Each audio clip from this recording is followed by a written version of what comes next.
जब अब्बा भी नाराज ना हो जाए और बाबा साहब अम्बेडकर के आगे बाबा साहब अम्बेडकर भी नाराज ना हो जाए, बुद्ध कबीर भी नाराज ना हो जाए। बुद्ध कबीर की बात करेंगे और कार्यक्रम भाई करेंगे जो करना चाहिए।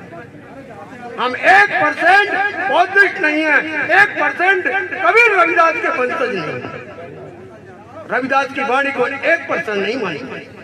जिस दिन बहन बेटियां आप लोग रविदास की वाणी को समझ जाएंगे, गुरु रविदास की वाणी को, तो समझ लो तुम्हारा उद्धार हो जाएगा। कबीर की बात को समझ लेंगे उद्धार हो जाएगा, बुद्ध की बात को समझ लेंगे तो इंसानियत पैदा हो जाएगा। और बाबा साहब अम्बेडकर कांसी राम को जान जाओगे तो देश की सत्ता आपके हाथ में होगी, वरना नहीं समझोगे तो मारे जाओगे। आपके सामने एक उदाहरण देता हूँ। इस देश के अंदर एक बहुत बड़ा उदाहरण, समझने वाले समझ लेना, ना समझे तो कोई बात नहीं। एक देश में एक महिला को राष्ट्रपति बनाया जी, जिसका नाम है मुर्मू, द्रौपदी मुर्मू जी। विधवा महिला है।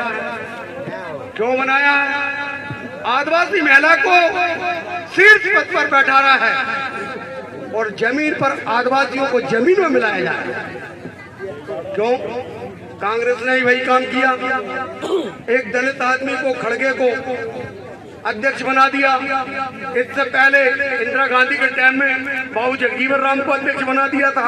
कांग्रेस जब गर्त में जाती है तो चमार याद आते हैं, और जब कांग्रेस उठ जाती है तो भाई उनका परिवार याद आता है।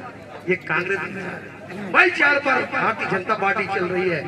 आदिवासियों से कहा जा रहा है, पूरे दुनिया में ये पता लग गया भारत के लोग कितने महान हैं। एक विधवा आदिवासी महिला को, परित्यक्ता महिला को देश की सर्वोच्च गद्दी पर बैठा दिया। नीचे आदिवासियों की जमीन जायदाद, बहन बेटी, उनकी नस्लें नष्ट की जा रही है। अब सरकार कह रही है ढूंढ ढूंढ कर उनके राशन कार्ड बनाओ। कर्मचारी, बाबू, चपरासी, अधिकारी सब लगे ढूंढ ढूंढ के आदिवासियों ढूंढ रहे हैं और वे विलुप्त होते जा रहे हैं। एक दिन आदिवासियों की हालत हुई, कल हैरवाड़, जाटवा और दलितों की हालत है। यदि आप नहीं समझ पाए, मेरी बात को समझने की कोशिश करें तो बहुत गहरी बात है।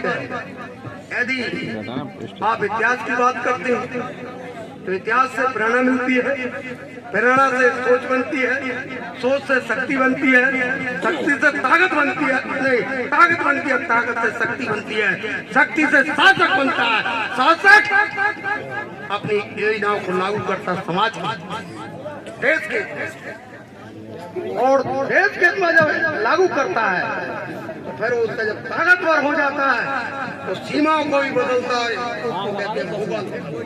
हमारे पुरखों ने